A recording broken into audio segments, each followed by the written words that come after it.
Mwiriwe nanone mwe mukomeje gukurikirana amakuru ndetse n'ibiganiro bica ku muyoboro wa Arena Media. Nizere ko mukomeje kuganiriza nizera ko muri amahoro aho mugiye muri mu bice bitandukanye. Amakuru yacu rero yibanda ku ngingo zigiye zitandukanye kuzivugwa hano mu Rwanda, mu karere k'ibiyaga bigari ndetse no hakurya y'Afrika mu migabane igiye itandukanye, naho tukagerayo tukareba biri kugenda bihavugwa, biri kugenda byumvikana. Tugarutse rero ku makuru yacu mu buryo buvunaguye, nuko hano mu Rwanda bakomeje kugenda bavuga ati kabisa ubukwe ni bwiza ariko mukwiye kwirinda gusesagura, kubera yuko ntabwo dukeneye ubukwe bwiza kuruta uko twabona nyuma y'ubukwe ibintu bigenda neza. Andi makuru ari kugenda tugeraho nuko Trump ashaka ko NATO ikaza ibihano ku Burusiya. Bikomeje kumvikana ko Trump akomeje kurwanya Uburusiya bukomeje kugenda bwangiza kino gihugu cya Ukraine, avuga ati intambara ikwiye guhagarara, kubera ko urabona ko uyu mugabo wa Uburusiya adashaka guhagarika intambara. Hanyuma Kenya rero indege imaze imyaka 30 itwara perezida wana ikaba igiye gusimbuzwa nk'uko byakomeje hano kugenda bitangazwa. Amakuru yacu rero ku buryo burambuye nuko bakomeje kugenda batangaza bavuga ati kabisa ubukwe ni bwiza, bikwiye ko abantu bakora ubukwe,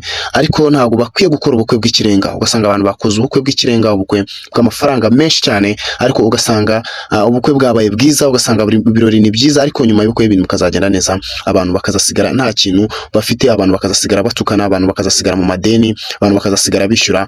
Bakomeza kugenda batangaza bavuga ati kabisa ni byiza ko abantu bakora ubukwe, ariko mukwiye kwibanda cyane cyane nyuma y'ubukwe, kuko niho abantu bareba, niho hafite agaciro kuruta uko mwakora ubukwe bwiza. Bakomeza kugenda bagira inama rero abantu bavuga ati mukwiye gukora ubukwe, ariko munateganya yuko nyuma y'ubukwe uzabaho ubuzima uzakomeza. Ayo rero niyo makuru bakomeje kugenda batangaza, natwe tugira abantu inama tubabwira yuko mukwiye gukora ubukwe, ariko nanone mukareba ubushobozi buhari, niba kuko mugomba gukora ubukwe buhenze, ariko na nyuma y'ubukwe ibintu bikazarushaho gukomeza kugenda neza. Nibona rero nyuma y'ubukwe ibintu bitazagenda neza, kora ubukwe nyine buhwanye n'ubushobozi ufite, kuko na nyuma y'ubukwe ubuzima buzakomeza kugenda tubona ingo nyinshi zigenda zisenyuka, kubera ko bakomeje kugenda birarira bagakora ibirengeje ubushobozi bwabo.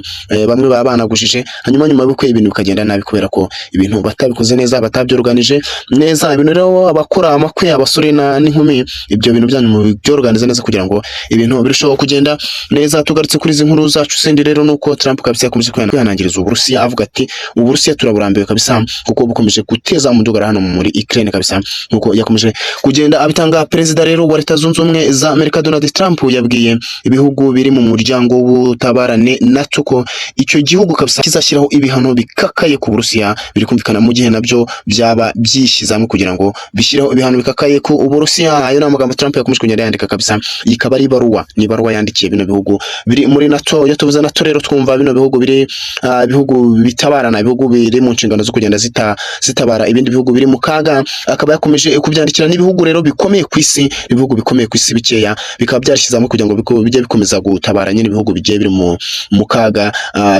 bikaba ari cyo bibereyeho. Hanyuma rero Trump akaba yakomeje kugenda yandikira ibi bihugu biri muri NATO, ni ibihugu bikomeye cyane, avuga ati ibi bihugu yemwe mwa bihugu mwe, yemwe mwabagize ibi bihugu mwe kabisa, mukwiye guhaguruka mugafatira ibihano Uburusiya, kubera yuko ewana bukomeje kwangiza cyangwa se budashaka guhagarika intambara iri hagati yabwo ndetse na Ukraine. Perezida Donald Trump akaba ariyo letter cyangwa se akaba ariyo baruwa yandikiye bano bayobozi bari muri bihugu bya NATO. Ni bikubiye rero mu ibaruwa Donald Trump yandikiye abayobozi bari muri bihugu bya NATO, bishobora gutuma kabisa ibihugu bishyira cyangwa se bifata umwanzuro ko byafatira ibihano Uburusiya. Biri kumvikana ko Uburusiya biri nabwo bukaba buri mu kaga, igihe ibihugu rero bya NATO byaba bihagurutse kuba byafatira ibihano bikomeye Uburusiya bugushaka kujya mu kaga. Donald Trump rero akaba yakomeje agira ati nditeguye kabisa nanjye gufatira ibihano bikomeye kabisa Uburusiya, mu gihe ibihugu bya NATO cyangwa se mu gihe namwe mwamwemeye gushyigikira, mwamwemeye gufata ibihano mukayifatira ubu Burusiya. Ibintu rero Trump yakomeje kugenda avuga cyane, avuga ati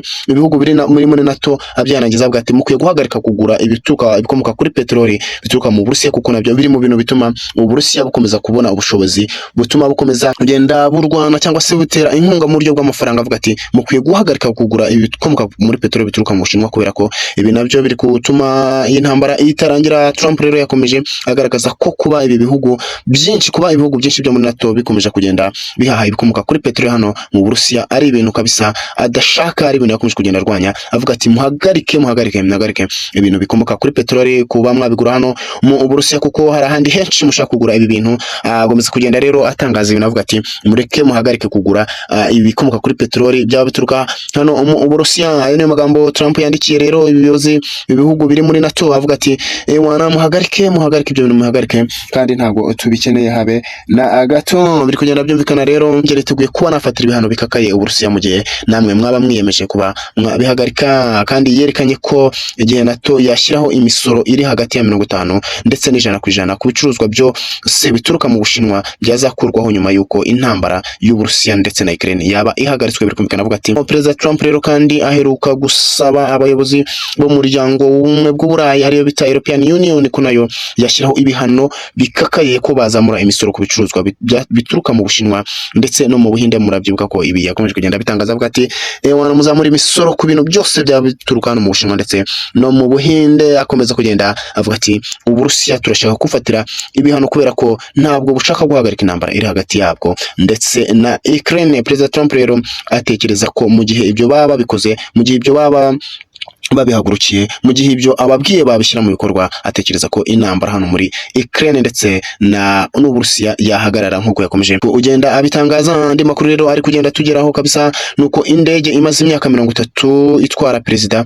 wa Kenya ngo ijyaba igiye gusimbuzwa nk'uko bakomeje kugenda babitangaza. Ikaba ari indege rero kabisa ya Kenya, indege muri Kenya itwara perezida ikaba yitwa Harambee 1 ikaba igiye kujyanwa rero ikaba igiye kujyanwa kugira ngo isimbuzwe indi, ikaba igiye gukoreshwa nyine. Biri kumvikana iyi ndege ikaba igiye gukoreshwa hano mu Buholandi kabisa, ikaba ariho yaturutse kugira ngo ibe yasimbuzwa cyangwa se ibe yakongera gukoreshwa. Biri kumvikana ni ukujyanwa mu igaraje. Iyi ndege yakomeje kugenda iteza ibibazo hano muri Kenya, murabiswe ngo yakomeje kugenda ikereza abaperezida bitewe n'ibibazo bya tekinike.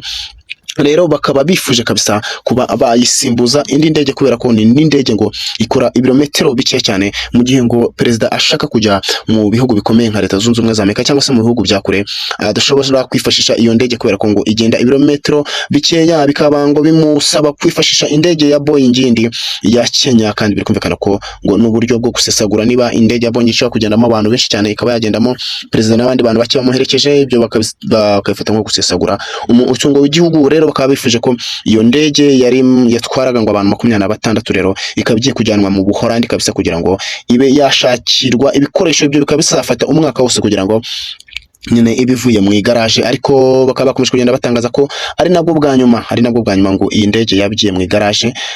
Byumvikana ko umunsi izavuyemo itazasubizwa mu gihe yaba yongeye gupfa. Biri kugenda byumvikana rero, bakaba ngo abayobozi ba Kenya barimo na minisitiri w'ingabo kabisa bakaba bakomeje kugenda atangaza ko iyi ndege ishaje bifuza ko bagurira umukuru w'igihugu indi ndege kabisa yo kugendamo, kandi indege igezweho nyine. Biri kumvikana ko indege basanzwe bagendamo ari indege itagendanye n'igihe ku bibazo by'iterambere. Biri kumvikana bavuga bati iyi ndege ntago igezweho, iyi ndege irashaje, ntago ari indege ikwiye kugendamo nka perezida wa Kenya. Indege rero ngo imaze igihe kinini cyane, maze imyaka irenga 30 ikaba yaragenzemo abaperezida hafi ya bose bo muri Kenya, kugereza rero aho uyu William Ruto nawe ayigendamo, ariko bikaba bitakomeje kugenda bishimisha abayobozi bagiye batandukanye ba hano muri Kenya. Bakaba bifuje rero indege kuba bayisimbuza. Indege rero yaguzwe mu mwaka w'1995 ubwo Daniel Arap Moi yari ku butegetsi. Biri kumvikana hano muri Kenya akaba aribwo yaguzwe indege. Mwumva ko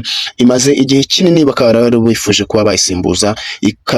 Bikaba ari ikintu cyiza cyane cyashimisha aba banyakenya kubera ko bifuza ko perezida wabo William Ruto kabisa yagenda mu ndege nziza kandi indege igezweho. Biri ikumvikana ikindi bashingiraho nuko iyi ndege igenda interano, nawe bakomeje kugenda bivuga ko indege igenda interano ishobora kugenda ibirometero 4,000 byonyine igatwara abantu 26 uko unakomeje kugenda mbivuga kabisa. Bakaba bifuje rero kuba bagenda bakamugurira indi ndege, hanyuma iyi ngiyi ikajyanwa mu Buholandi kuba yajyanwa mu igaraje ry'indege, sinzi uko baryita. Hanyuma rero ngo muri iri garage ikaba ariho uzajya gukorerwa, kuko ngo nibo bafite ibikoresho bikora iyi ndege uyu perezida agendamo. Ngayo nguko rero ayo niyo makuru twari tubafite uyu munsi, nimukomeze kugenda mugubwa neza.